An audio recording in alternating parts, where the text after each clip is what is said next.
നല്ലൊരു അടിപൊളി ഞണ്ട് റോസ്റ്റ് ഉണ്ടാക്കിയാലോ.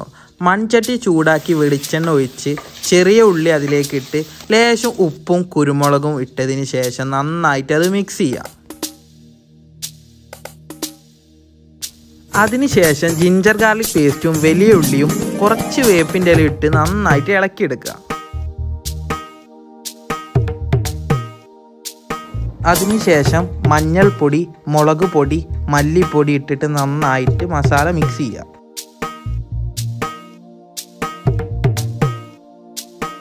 ശേഷം കഷ്ണങ്ങളായി അരിഞ്ഞു വെച്ച തക്കാളി ഇട്ട് ഒന്നുകൂടി മിക്സ് ചെയ്യുക. മിക്സ് ചെയ്ത് എല്ലാം ഒന്ന് റെഡിയായി വരുന്ന നേരത്ത് നമ്മുടെ ഞണ്ട് അതിലേക്ക് ഇടുക. ഇട്ടതിന് ശേഷം ഞണ്ടും അത്യാവശ്യം നല്ല രീതിയിൽ ആ മസാലയിൽ മിക്സായി നമ്മൾ ഉറപ്പ് വരുത്തുക. ആവശ്യത്തിനുള്ള വെള്ളം ഒഴിച്ചതിന് ശേഷം നമുക്ക് പാത്രം അടച്ചു വെച്ച് വേവിക്കാം.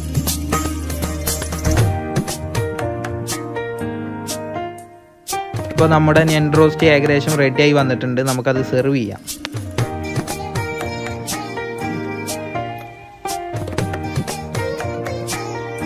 ടേസ്റ്റ് എങ്ങനെയുണ്ട്? ഇതിൻ്റെ ടേസ്റ്റ് ഒരു കുട്ടനാടൻ ടേസ്റ്റൊക്കെ തോന്നുന്നുണ്ട്.